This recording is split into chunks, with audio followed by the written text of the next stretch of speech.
Timur Tengah kian panas, efeknya kian ganas. Mata uang Garuda terkena dampaknya. Nilai tukar rupiah spot ditutup di level 16.250 per dolar Amerika Serikat. Ini membuat rupiah melemah 0,49% dibandingkan penutupan hari sebelumnya. Pergerakan mata uang di Asia bervariasi, di mana peso Filipina menjadi mata uang dengan pelemahan terdalam di Asia setelah ditutup anjlok 0,73%.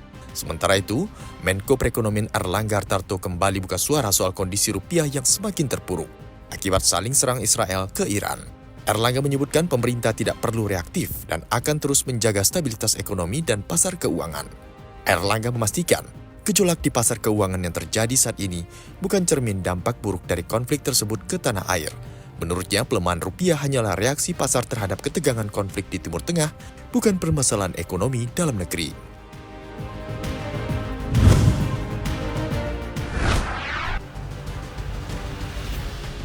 Utang luar negeri pemerintah pada Februari 2024 tercatat 194,8 miliar dolar Amerika Serikat atau tumbuh 1,3% secara year on year.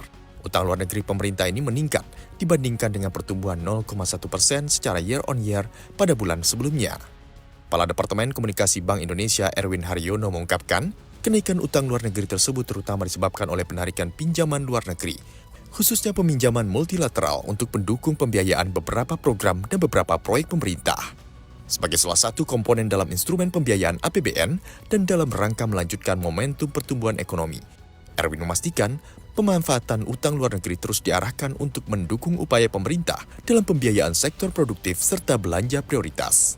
Erwin mengklaim posisi utang luar negeri pemerintah relatif aman dan terkendali mengingat hampir seluruh utang luar negeri memiliki tenor jangka panjang, dengan pangsa mencapai 99,98% dari total utang luar negeri pemerintah. Dari data BI, utang luar negeri pemerintah yang bertenor jangka pendek hanya 44 juta dolar Amerika, kemudian jangka panjang 194,76 juta dolar Amerika. Dari data Sulni Februari 2024, Jepang tercatat sebagai pemberi utang terbesar, yakni sebesar 7,90 juta dolar Amerika Serikat. Posisi kedua adalah Jerman dengan 4,07 juta dolar Amerika. Sementara itu, pemberi utang terbesar ketiga adalah Prancis, 3,89 juta dolar Amerika Serikat.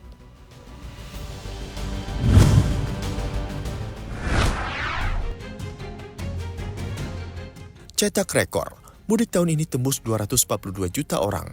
Menteri Perhubungan Budi Karya Sumadi mengungkap data pergerakan pemudik pada Lebaran 2024 tembus 242 juta, melampaui survei awal Kemenhub.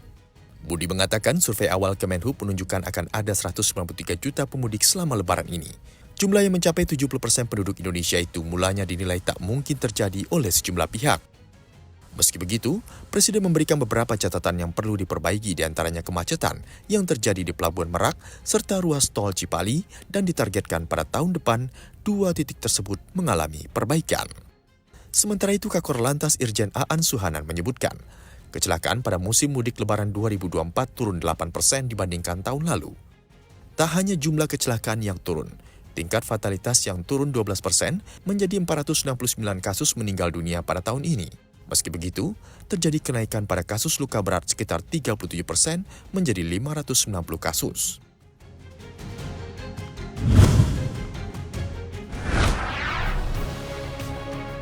Tak berkutik, WhatsApp dan Threads harus hengkang dari negeri tirai bambu. Apple mengumumkan telah memblokir 2 platform Meta dari toko aplikasi App Store di China. Keputusan itu dibuat berdasarkan perintah langsung dari pemerintah China dengan alasan keamanan nasional. Platform Meta lainnya seperti Facebook, Instagram, dan Messenger masih tersedia di Apple App Store China. Beberapa aplikasi populer lain seperti YouTube dan X juga masih bisa didownload masyarakat setempat. Tak dijelaskan lebih rinci apa yang menyebabkan WhatsApp dan Threads dinilai mengancam keamanan nasional oleh pemerintah Xi Jinping. Dalam pernyataan resminya, lembaga cyber China memerintahkan penghapusan aplikasi-aplikasi ini dari China berdasarkan kekhawatiran terhadap keamanan nasional. Di sisi lain, Meta menolak berkomentar soal pelanggaran tersebut.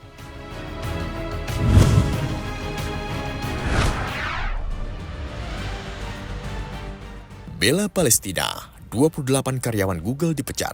Keputusan perusahaan itu menyusul serangkaian protes dari karyawan atas sikap Google menyediakan cloud dan AI untuk membantu pemerintah dan militer Israel. Kontrak cloud dan AI yang dimaksud dinamai Project Nimbus.